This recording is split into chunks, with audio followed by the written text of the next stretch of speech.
The test is in 4 parts: Part 1, Part 2, Part 3, and Part 4. Now look at Part 1.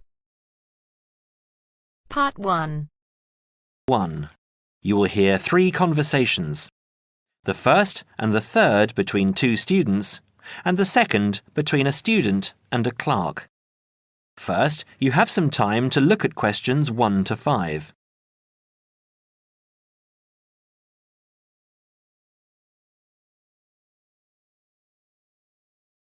Now we shall begin. You should answer the questions as you listen, because you will not hear the recording a second time. Listen carefully and answer questions 1 to 5. Hi, it's Mike, isn't it? Yes, and you're... Phoebe. Phoebe, right. Where are you headed? I'm looking for the main hall. So am I. Are you going there to register for next year? Yes, I was told to go to administrations and fill in an application form. That's what I'm about to do. I went to information and they told me it was at the end of this corridor. Then we have to turn left and immediately right. That should lead us to the exit, where opposite we should find the entrance to ground level main hall. It's a big old red building. From there we need to go to the first level and then follow the signs. Apparently it's the second office opposite the foyer. It would be pretty hard to miss. That sounds easy. It shouldn't be too hard to find. Well, since we're both heading in that direction, let's go together. Hopefully it won't take too long. I haven't had anything to eat and I'm starving. Me too. Well, how about I go to the canteen and get us something while you make your way to the main hall? I'm sure there's going to be quite a wait. There always is. I can meet you there. Sounds like a good plan. What do you want me to get you? How about a chicken and salad roll and a drink? Okay. What if they don't have a chicken and salad roll? Anything similar, like ham and salad, or just plain salad and cheese. Oh, and don't forget the drink. I feel so dehydrated. No problem. What type of drink? I don't know. How about a Coke? No, nothing like that. Something healthier. An orange juice? They're usually full of sugar unless you get it freshly squeezed. Water? Yes, that's perfect. Here, take £2. That should cover it. If it's more, I'll give it to you when you get back. I only have a 20, and you know that they get cranky if you give them large notes. Okay. See you in 5 minutes. Before you hear the rest of the conversation, you have some time to look at questions 6 to 10.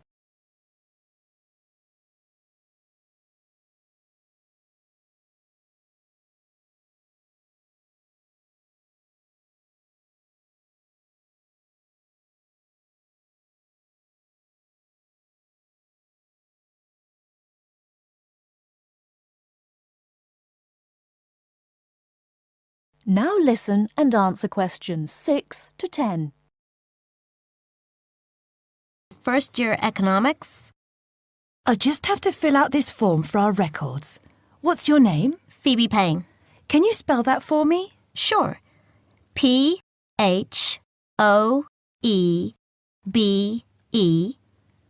Payne. Your address? 6 Wainwright Avenue. That's WAINRIGHT,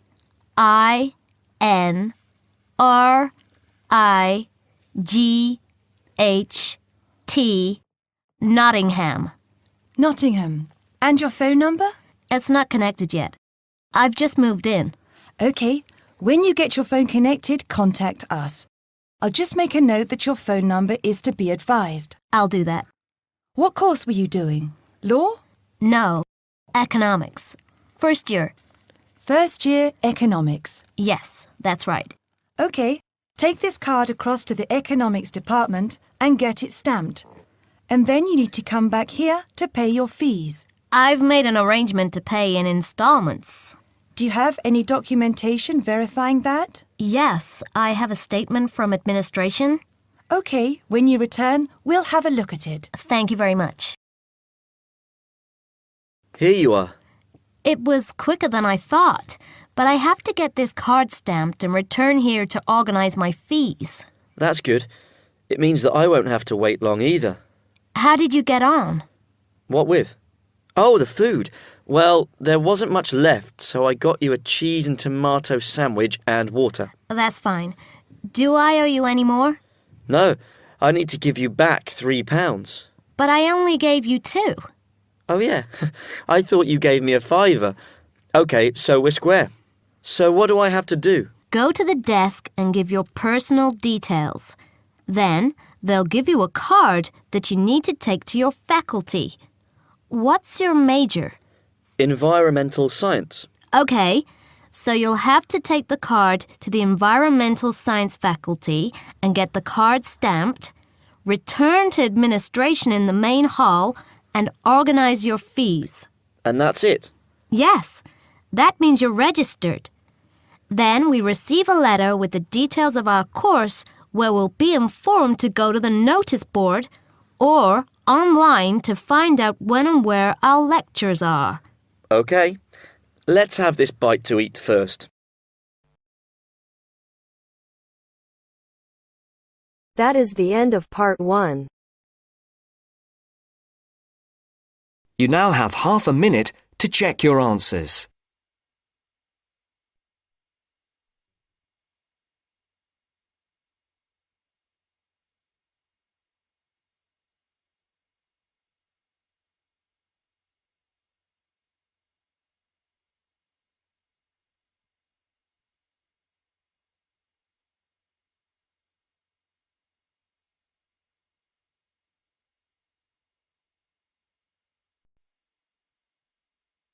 Now turns to part 2. Part 2. You will hear an extract from a talk about employment interviews. First, you have some time to look at questions 11 to 14.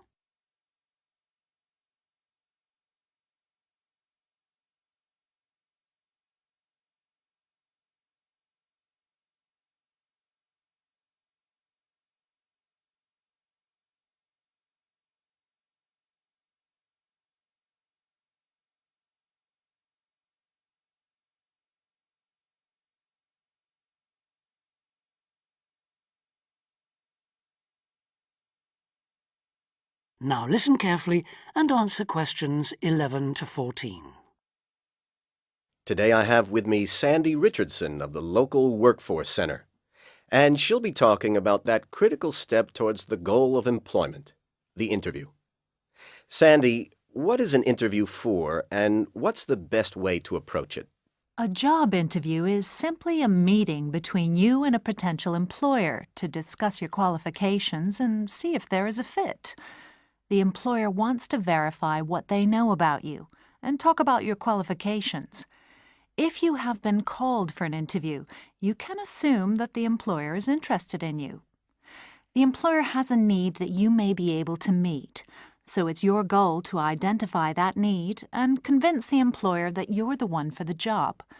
As everyone knows, interviews can be stressful, but when you're well prepared, there's no reason to panic. Preparation is the key to success in a job search, and you can begin by collecting together all the documents you may need for the interview, such as extra copies of your resume, lists of references, and letters of recommendation. You could also take some work samples, selecting from what you have designed, drawn, or written, for instance. And make sure you have a pen and pad of paper for taking notes. The next step is to find out about the post. The more you know about the job, the employer, and the industry, the better prepared you will be to target your qualifications. Always request a job description from the employer and research employer profiles at the Chamber of Commerce or local library. You could also try to network with people who work for the company or with employees of companies associated with it. The next step is to match your qualifications to the requirements of the job. A good approach is to write out your qualifications along with the job requirements. Think about some standard interview questions and how you might respond. Most questions are designed to find out more about you, your qualifications, or to test your reactions in a given situation. If you don't have any experience or skills in a required area, think about how you might compensate for those deficiencies. Before you hear the rest of the talk, you have some time to look at questions 15 to 20.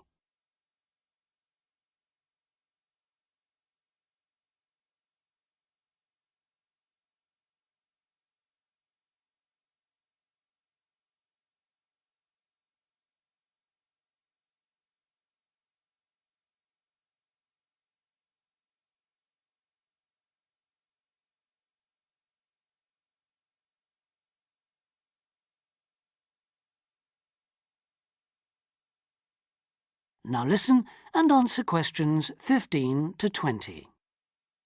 During an interview, it's important that you be yourself.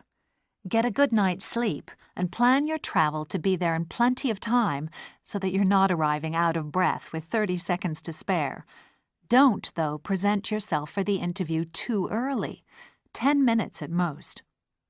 In the interview, listen carefully to each question asked. Take your time in responding and make sure your answers are positive. It's important to express a good attitude and show that you're willing to work, eager to learn, and are flexible. If you are unsure of a question, don't be afraid to ask for clarification. In fact, it's sometimes a good strategy to close a response with a question for the interviewer. In general, focus on your qualifications and look for opportunities to personalize the interview.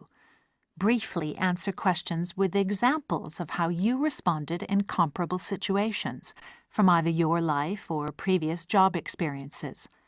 Something you should avoid are yes or no responses to questions, but don't dwell too long on non-job related topics. Use caution if you are questioned about your salary requirements. The best strategy is to avoid the question until you have been offered a job. Questions about salary asked before there is a job offer are usually screening questions that may eliminate you from consideration, so be warned. On the other hand, it isn't inappropriate to show your enthusiasm if your first impressions of the interview and of the employer are good ones. So, if the job sounds like what you are looking for, say so. Keep in mind that the interview is not over when you are asked if you have any questions. Come prepared to ask a couple of specific questions that again show your knowledge and interest in the job. Close the interview in the same friendly, positive manner in which you started. When the interview is over, leave promptly. Don't overstay your time. Think about the interview and learn from the experience. Evaluate the success and failures. The more you learn from the interview, the easier the next one will become. You'll become much more confident. To close, here are a few more tips. First, maintain good eye contact throughout the interview and be aware of nonverbal body language. Second, dress a step above what you would wear on the job. Go to the hairdressers, have a shave, etc. Remember that your appearance is a key indicator of whether you have the right attitude, so it can pay to give some thought to how you look. And finally, don't be a clock watcher. That is the end of part 2. You now have half a minute to check your answers.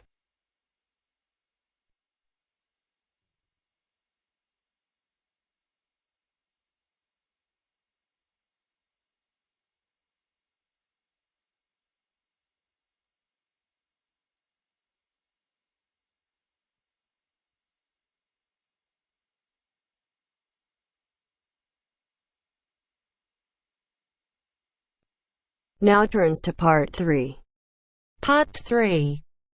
You will hear a student, Penny, talking to two friends, Ray and Louise, about a television competition Ray has entered called Travel Documentary.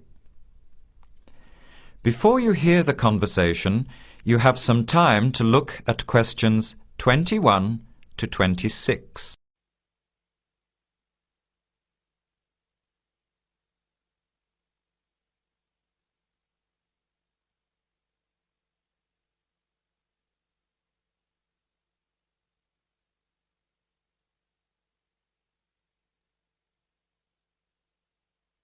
Now, listen carefully and answer questions 21 to 26.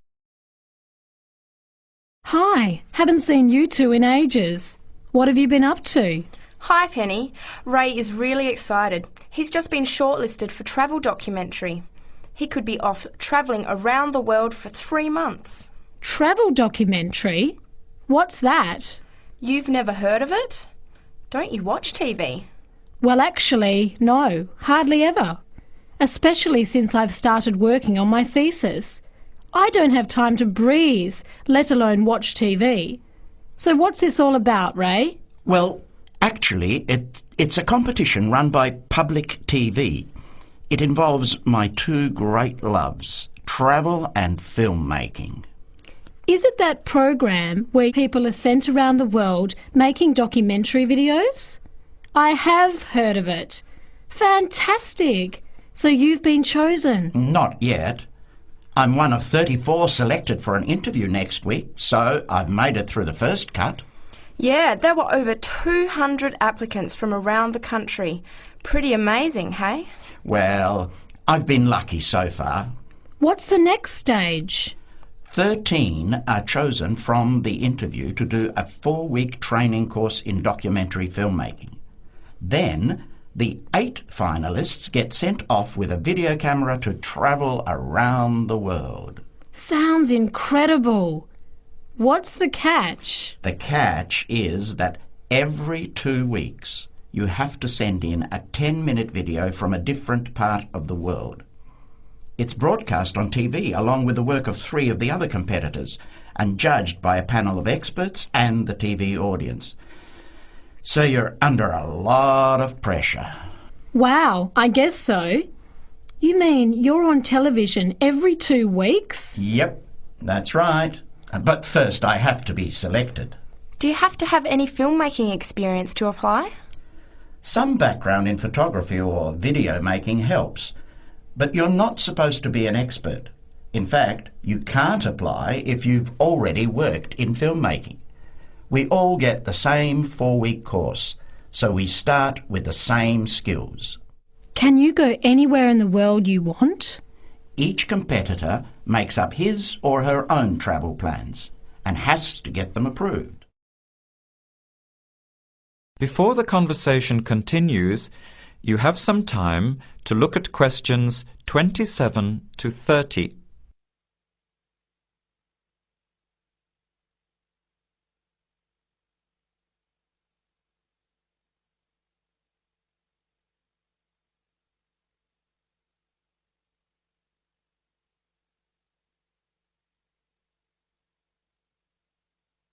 Now, as the conversation continues, answer questions 27 to 30.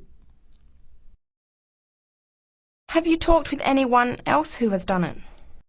As a matter of fact, just last week, I met Sarah Price, a girl from here who did it last year.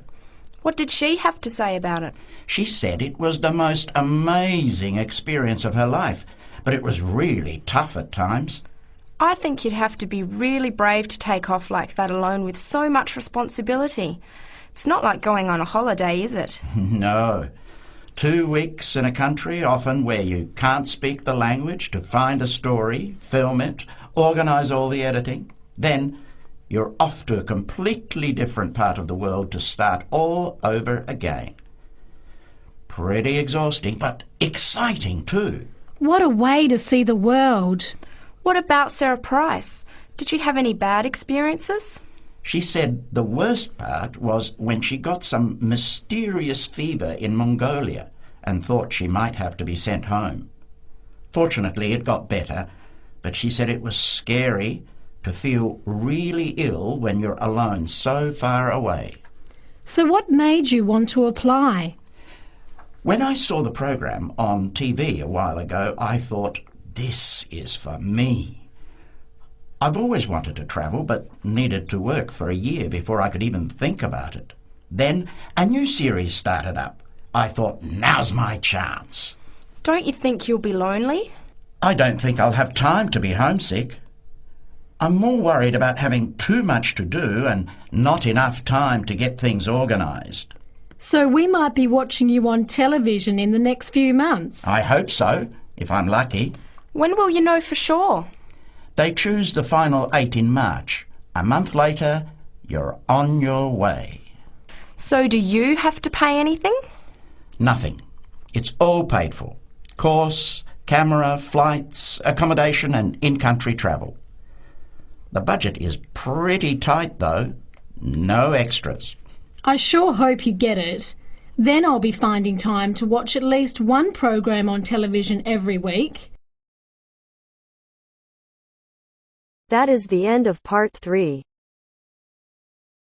You now have half a minute to check your answers.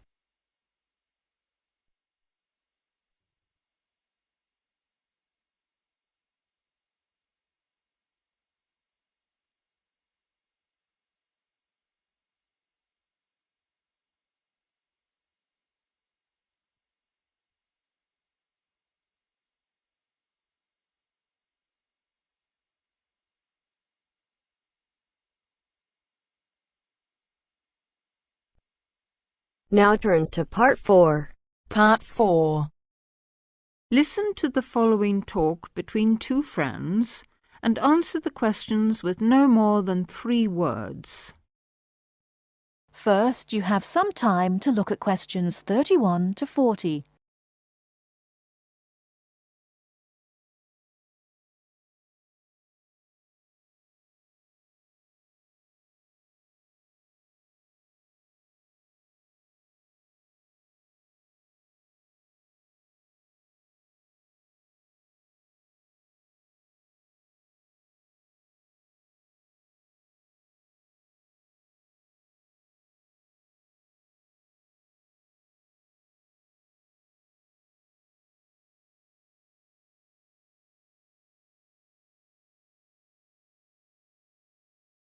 Now, listen carefully and answer questions 31 to 40.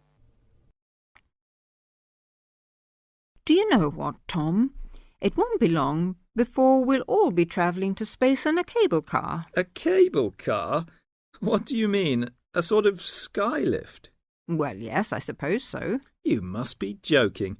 Where on earth did you get that idea from? Oh, I've just been reading it in a book called Apes to Astronauts by Adrian Berry. He's the science correspondent of the Daily Telegraph, so he should know what he's talking about. He says, wait a minute, I've got it here, page 28. A cable car to the heavens. Oh, honestly, Jane, you surely don't believe all that stuff you read in those sci-fi books? It's not science fiction, it's a fact. Hang on, I'll read you what he says. The space writer Arthur C. Clarke, to whose inspiration we owe the communications satellite, recently outlined a proposal for a new means of space travel, which, he admitted, is so outrageous that many of you may consider it not even science fiction, but pure fantasy. Shall I go on? No, just tell me how he thinks it could be done. Well, it sounds quite simple, really. One end of a cable, 23,000 miles long. How long? 23,000 miles. Do listen. One end of a cable, 23,000 miles long, would be attached to a point on the Earth's equator, and the other to a satellite in geostationary orbit. So? The cable would be absolutely tight between the 2 points, and the elevator would travel up and down, carrying people and freight. According to Arthur Clarke, it's the only way to travel in space without using rocket engines, which would make it much more economical. I wonder if it would be more comfortable. It sounds pretty uncomfortable to me, and heaven knows what speed it'd be travelling at. What would happen if the cable broke? Oh, he explains all that. Apparently, the most likely place for it to break would be at or near the ground. And if that happened, it wouldn't fall down, it would fall upwards. Upwards? Yes, I suppose it would. Yes. Sounds funny, doesn't it? Something falling upwards. Anyway, it wouldn't matter too much either if the cable broke away from the high end. It'd remain rigid until it could be reattached to the satellite. I don't quite see why. Well, it would be the pull of gravity from above. Anyway, who'd want to be stuck in an elevator attached to a rigid cable thousands of miles up in space? I suppose he doesn't say what would happen if it broke in the middle. Actually, he does. He says it would be dangerous if the break occurred at any altitude up to 15,000 miles because the bit attached to the Earth would... what does he say? Oh, yes. Collapse and wrap itself around the equator like a whiplash. Whiplash? You know, the long bit of cord or leather on a whip. Anyway, even that would only be really catastrophic if the cable was made of steel or some other metal. Metals are much too heavy. The cable would have to be made of some material capable of suspension without snapping. But I thought you said the cable would be 23,000 miles long. I did, but the 3,000-mile breaking length is because of gravity. Well, all I can say is you'll never catch me going to space in a cable car. I'd rather keep my feet on the ground, thank you very much. That is the end of part 4. You now have half a minute to check your answers.